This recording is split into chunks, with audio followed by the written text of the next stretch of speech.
Hola chicos, el día de hoy vamos a trabajar con la lección número 3 de nuestra página 171 del libro. Entonces necesito que se ubiquen en esta página. Describir la perspectiva de los personajes. Como ustedes recuerdan, estamos trabajando en la lectura latinoamericana. Entonces, Vamos a revisar ahorita qué es la perspectiva de un personaje y cómo lo vamos a identificar dentro de una narración. La perspectiva de los personajes dentro de toda historia es la manera en que interpretan los hechos narrados. Entonces tenemos que revisar nosotros cuáles son las características que nos ayuden a distinguir esta interpretación de los hechos dentro de nuestra historia. Como primera actividad, vamos a responder las preguntas que tenemos en el inciso 1. ¿Cómo sabemos qué piensan los personajes sobre lo que ocurre en la historia? ¿Cómo distinguimos si es confiable o no lo que dicen sobre otros personajes? Las respondemos por favor en la libreta. Y ahora, también nos dice que una forma de conocer la perspectiva de los personajes es mediante lo que el narrador va platicando dentro de la historia. De acuerdo a los detalles y a las características que éste nos brinda, es como podemos saber cuál va a ser la postura de los personajes dentro de la narración. Como siguiente actividad tenemos un fragmento de La Casa de Azúcar de Silvina Ocampo. Que tenemos aquí, lo van a leer por favor. Y en base a ello vamos a responder las preguntas de recuadro para el análisis. ¿Sale? Entonces, por favor, como primera actividad, vamos a leer el recuadro del fragmento y vamos a responder las preguntas que tenemos aquí.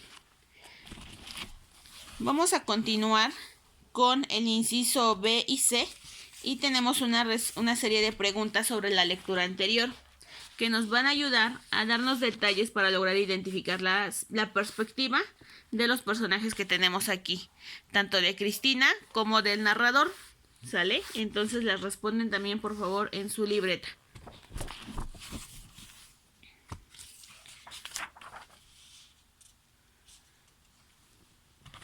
Vamos a continuar en la página 172 de su libro, en la cual nos dice que tenemos que leer estas dos citas que tenemos aquí y en base a ello van a escribir con sus propias palabras cuál es la perspectiva que ustedes creen que tiene el personaje, del personaje y del narrador. ¿Qué perspectiva ustedes creen de acuerdo a la lectura que tiene? La primera cita dice: le hice notar que tenía un espejo roto en su cuarto y que por más que yo le insistiera en la conveniencia de tirar los espejos rotos al agua, en una noche de luna, para quitarse la mala suerte, lo guardaba. Entonces, ¿qué perspectiva nos da? ¿Qué actitud creen que tiene este personaje? Y sobre todo, si es un personaje o si es el narrador quien nos está contando la historia. Entonces, después de ahí vamos a poder pasar al cuadro azul, donde nos dan las características. ¿Sale? Entonces vamos a analizarlo. En el cuadro azul nos dice que los personajes que intervienen siempre ofrecen una perspectiva o punto de vista sobre ellos. Entonces toda narración nos va a ofrecer un punto de vista sobre nuestros personajes.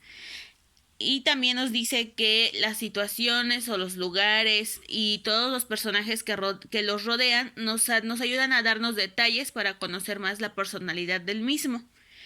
También nos comenta, y en este recuadro azul pueden encontrar algunas características que nos dice que la perspectiva de los personajes siempre es parcial y subjetiva, es decir, nunca va a ser certera al 100%. En algunos casos nos van a dar a entender algún aspecto y después en la lectura puede ser que cambie lo que nosotros teníamos pensado o lo que habíamos interpretado de acuerdo a las narraciones.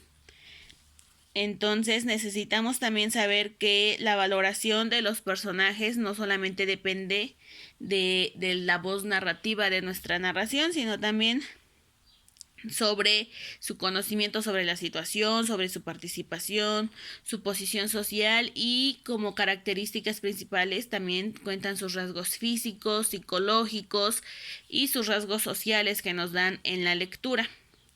Entonces, una vez que ya terminamos y que ya realizamos la lectura de nuestro recuadro azul, vamos a poder responder como tarea nuestro cuaderno de evidencias de las páginas 29 y 30 lo tenemos aquí anotado. Y como tarea también ustedes están leyendo, o de acuerdo a la tabla azul que teníamos en la página 168, ustedes seleccionaron algunas historias o algunos títulos de la literatura latinoamericana que les interesaría leer. Y a lo largo de este ciclo escolar ustedes han leído 2 o 3 libros pertenecientes a la literatura latinoamericana. Entonces, en base a ello, vamos a poder anotar en nuestra libreta, debajo de las actividades, van a elegir a 3 personajes de su libro, del que estaban leyendo o del que estén leyendo actualmente, y van a poder escribir cuál es la perspectiva del personaje dentro de nuestra lectura, dentro de nuestro libro, de acuerdo a lo que llevamos leyendo hasta el momento, de acuerdo a su participación, de acuerdo a sus rasgos físicos, psicológicos y sociales, de acuerdo a los personajes que los rodean, al ambiente y a las situaciones en las que ellos participan. Ustedes van a poder escribir delante de cada uno cuál es la perspectiva dentro de la historia de ese personaje. Entonces tenemos ya nuestras actividades y tenemos 2 tareas: el cuaderno de evidencias, página 29 y 30, y segunda tarea del libro que estén leyendo o que ya hayan leído. Van a elegir a 3 personajes y van a describir cuál es su perspectiva dentro de nuestra historia. Espero sus actividades el día de mañana, a más tardar a las 10 de la mañana, para poder continuar con nuestra siguiente clase. Cualquier duda o cualquier comentario pueden colocarlo en nuestra clase de Classroom para poder seguir trabajando. Gracias y que tengan un excelente día.